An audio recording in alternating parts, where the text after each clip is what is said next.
GratiFam, what's up? Happy Friday, day 15 of the Flip Back series. Today, I think I've discovered what might be the best definition of happiness that I've ever read. So I just finished a book. I'd read it years ago, but I just listened to it again as I've been going on my morning walks. It's called The Way of the Peaceful Warrior. There's stuff in it I don't love, but towards the end, like, it heated up. And there's a character in the book who's kind of a mentor, and he gives this definition of happiness that's phenomenal. Okay, you ready for it? Here it is. The secret of happiness is not found in seeking more, but in developing the capacity to enjoy less. Whew.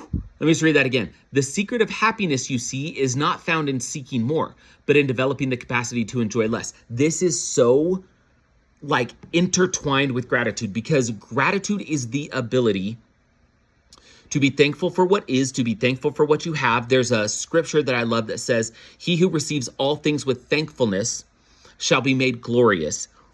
And then, it doesn't say "and" that, but it says, "and the things of the world will be added unto him, and hundredfold, yea, more."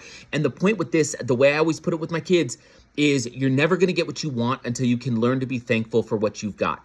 And that's why I love this. Sorry, my nose tickles. That's why I love this quote. The secret of happiness, you see, is not found in seeking more, but in developing the capacity to enjoy less. It is so frequent that we go, "I will be happy." And we know this, okay? This is not brand new, but it's just a reminder for all of us. "I'll be happy when I make more money. I'll be happy when my kids listen more. I'll be happy when, my spouse, significant other shows me the affection I deserve. I'll be happy when I can relax. I'll be happy when I lose weight. I'll be happy when," and we never are just happy now. And so if the secret to happiness is not found in seeking more, and by more, I don't just mean expansion. I mean, and I think what this means, the more, we could also say different, right? So what if we change the word? The secret of happiness, you see, is not found in seeking different, but in developing the capacity to enjoy what is. So I just switched it up a little bit, but that's key, right? We always think that finding something different is the key to happiness. But what if it's just learning to be fulfilled and satisfied with what is? That I think is really a key. If we can do that, we're just happy with whatever is what's happening. Holy cow. I mean, what a difference. Now, that's the first thing I wanted to share. I just thought that was such a powerful definition. Instead of seeking more, instead of seeking different, we just develop the capacity to enjoy less or enjoy what is, okay? Second thing is, I went through and I redlined my table of contents yesterday. And so I'm just going to share it with everybody. This is kind of like a couple of the big highlights, okay? And I'm going to put this in the blog, but I'm going to eliminate the allegory. So the Jacob and Patros, if you've read the first book, I love that story. I felt so called to write it, and it'll always live in version 1.0. I just think I'm going to take it out of 2.0 because I just think there's more that's more important to share in this book. So that's the first thing. The second thing is I'm going to be adding all kinds of fresh insight, stories, explanations, what's that word? Analogies to help you understand the flip formula. Because as I've been teaching it the last 10 years, there's so many ways I've learned how to teach FLIP. So we're going to be adding something to each of those chapters. And then there's the reason I'm eliminating part 1, which was the allegory before, is because I'm creating a new part 3. And in the new part 3, this is literally who knows, this absolutely could change. But here's the chapter lineup for part 3. So part 3 is the life of a flipper, right? And the first chapter is to flip or not to flip.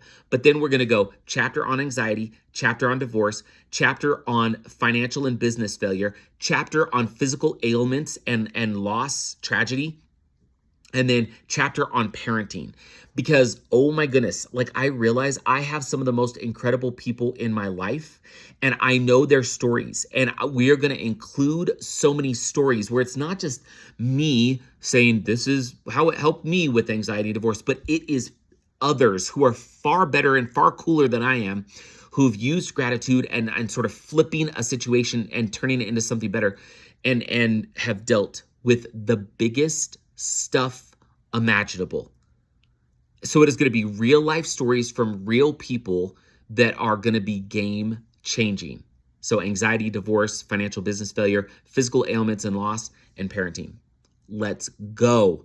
It's going to be awesome. Then we'll add a bunch of the kind of the sciencey stuff, like some more about just how it can rewire our brain and you know, the what's it called? Like neurotransmitters that get sent through gratitude. So anyway, I'm pumped. Like, I'm so excited. Like, I'm ready to like start writing and start doing this thing now that I have a really clear direction. So number one, think about that definition of how to be happy one more time. The secret of happiness, you see, is not found in seeking more, but in developing the capacity to enjoy less. And tell me what you think of that new table of contents. What do you think of that flow? Do we like it? Oh, also at the start of the book, I'm gonna, Hal Elrod did the forward for the first one. I'm gonna have my friend Dr. Paul do the forward for this one because he is a practicing psychologist and uses Flip the Gratitude Switch in the book in his practice. He also has 500,000 subscribers on YouTube. You should go subscribe because he's amazing. And then also at the start of the book, I'm going to be writing my story of how I lost everything after we published Flip, and then what that's kind of turned into and what I've learned through that. So that'll be at the beginning. Then we're going to redo the Flip formula, add some cool stuff. We're going to add that whole new section with those chapters and add some more of the science stuff so that I think it checks all the boxes. It's going to be fantastic. It's going to be sizzly and sexy. Well, not really sexy because, like, look at me, but you get what I'm saying. Okay, have a good weekend. Bye.